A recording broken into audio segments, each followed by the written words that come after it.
Nisso, gente, o Enzo Celulari, para quem não sabe, é o filho da Cláudia Raia e o namorado da Bruna Marquezine, fez um comentário ontem na internet sobre esse assunto, o consumo de carne, que deu o maior bafafá. Daqui a pouco a Grazi, do ND+, mais conhecida como a nossa Judite Veneno, conta tudinho que bafafá é esse pra gente entender. Daqui a pouco, fica com a gente.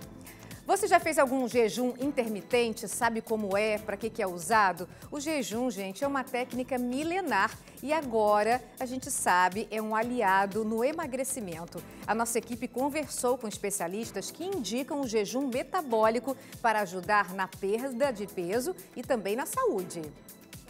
Juliana faz jejum praticamente todos os dias. A advogada adotou esse estilo de vida para eliminar os quilos extras e alguns probleminhas de saúde que vieram com a pandemia. Eu tive ali na pandemia umas crises pontuais de ansiedade e também de compulsão alimentar. Então eu vi no jejum uma forma de conseguir amenizar todas essas situações.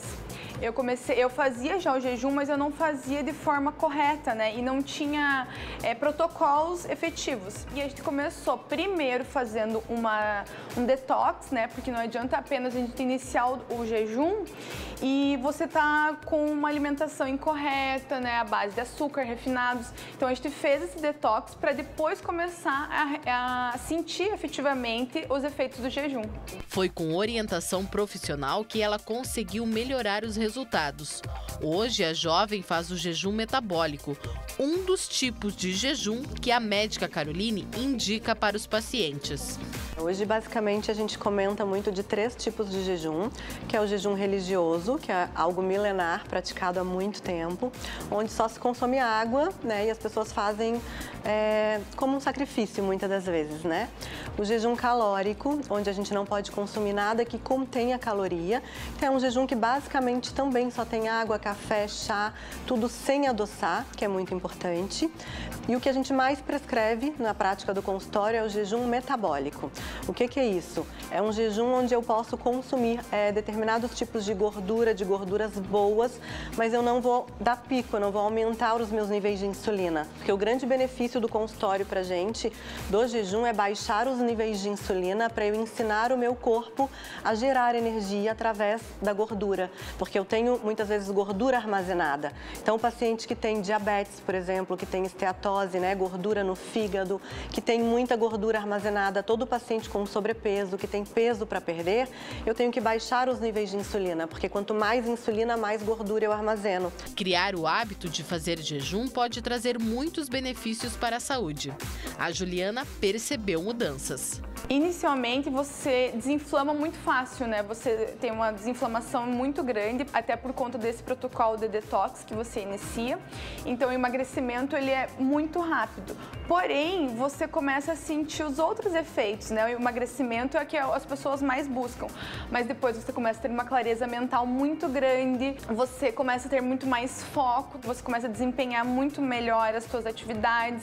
Compulsão alimentar ajuda muito os pacientes com compulsão, emagrecimento. E uma coisa muito importante é que o jejum, há alguns anos atrás, ele ganhou prêmio Nobel por questão de autofagia.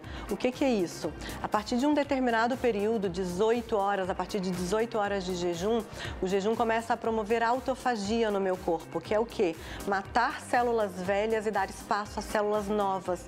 Então, hoje ele é usado para câncer, já existem clínicas para internação dos pacientes a fim de fazer jejum para questão de renovação celular, de cura mesmo. E para aguentar 12, 14, 16 ou até 24 horas sem comer, é importante saber o que é indicado consumir neste período.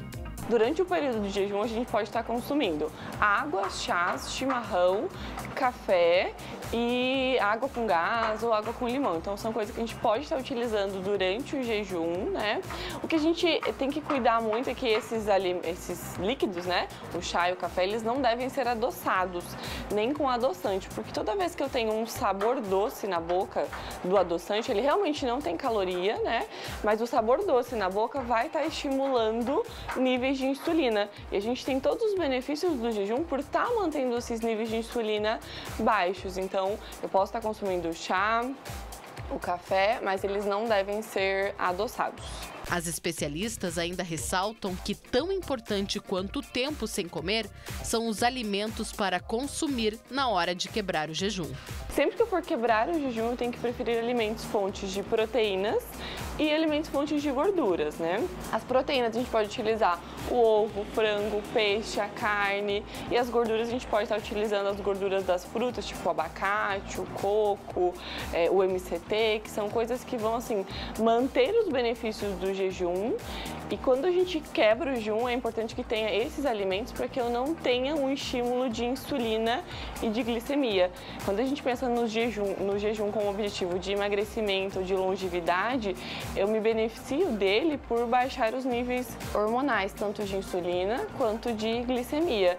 Por isso, eu manter essa minha primeira refeição sempre com gorduras e proteínas, eu consigo manter esses benefícios do jejum. Além disso, é importante saber se pode ou não fazer o jejum. Quem não deve fazer jejum? Gestantes, lactantes, crianças e diabético tipo 1.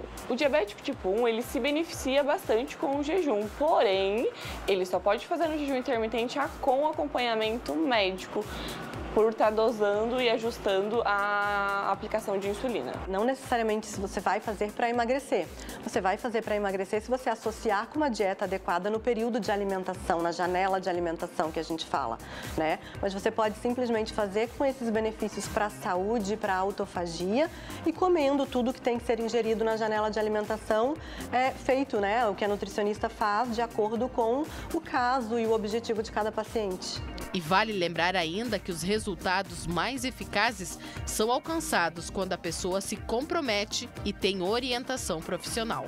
O jejum, para mim, eu sinto muita diferença para treinar, né? Com o jejum também vem a atividade física, né? Então, eu faço atividade física em jejum, me sinto muito bem, inclusive até meu rendimento é melhor eu estando em jejum do que estando alimentada para fazer os exercícios.